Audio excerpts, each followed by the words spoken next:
Have you ever found yourself saying, "Oh, it's just crazy at work right now"? Yeah, for so many of us, that's just become the new normal.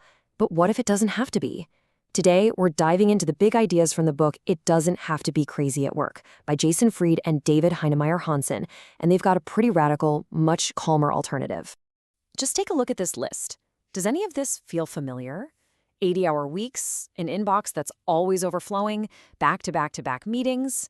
For a lot of people, this isn't some kind of crisis. It's just Tuesday.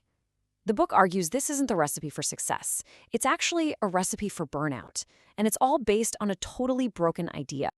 I mean, really, does this hit home for you?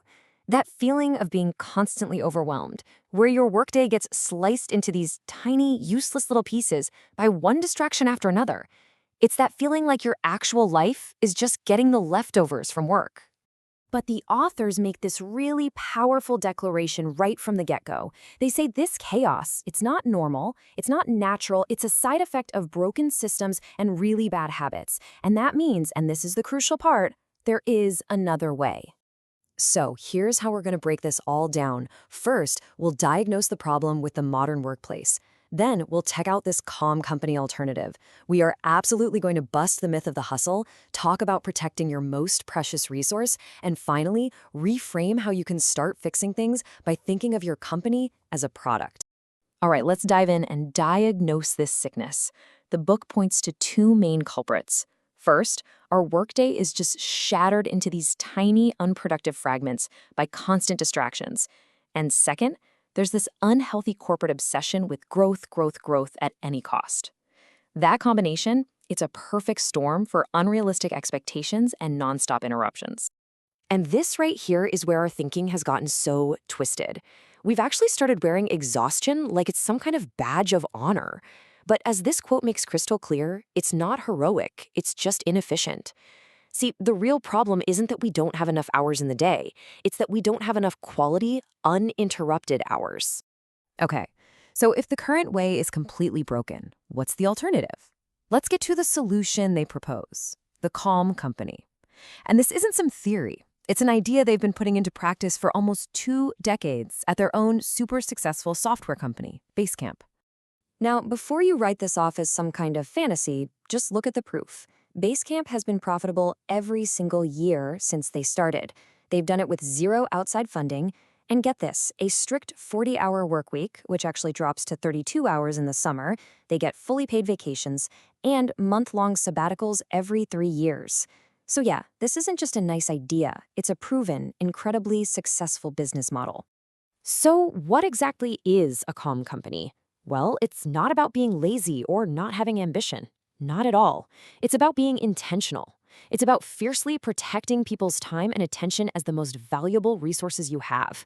It means setting reasonable expectations and building a business that can actually last, not one that just burns out in a blaze of glory. Okay, so to embrace calm, you first have to reject all the noise. And that brings us to one of the loudest, most persistent sources of that noise. The myth of the hustle, that whole relentless gospel of the grind.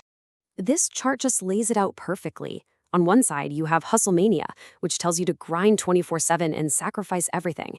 But the authors argue at creativity and real progress, they just don't respond to brute force. The alternative is simple. A good day's work at a sustainable pace. It means you can have a hobby, you can be comfortable, and you can still be wildly successful. Whoa.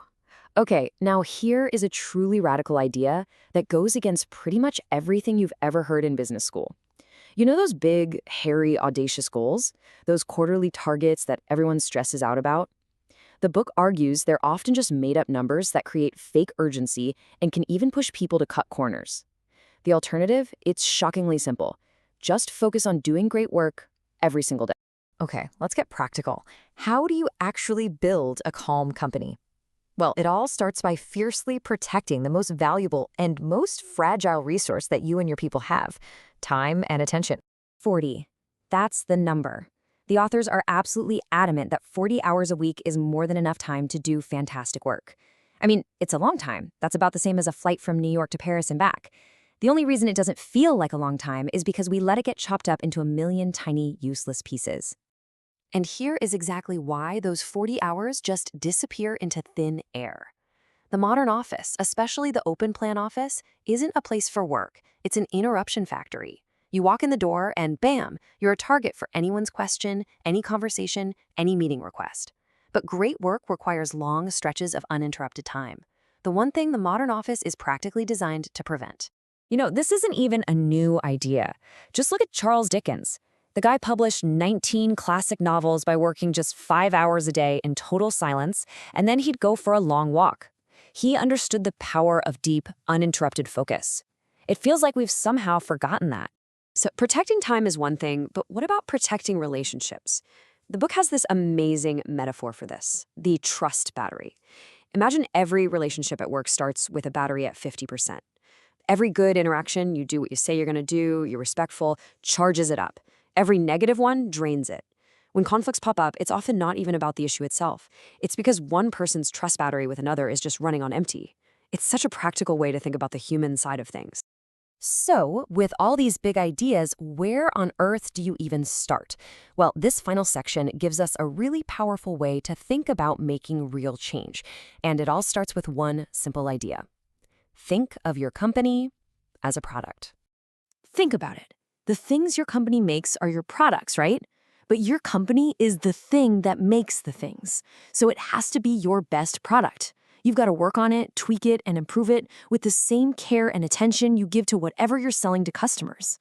And as soon as you start thinking of your company like a piece of software, you can start asking totally different questions. Does it have bugs? Is it user-friendly for the people who actually work there? Where are the constant crashes?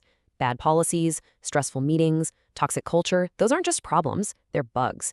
And bugs can be fixed. You can iterate your way to a calmer, better company. And really, that's the path forward. It doesn't require some massive top-down revolution. It just requires you or your team to start somewhere. So think about your own workplace. It doesn't matter if you're the CEO or an intern. What's the first bug you're going to fix?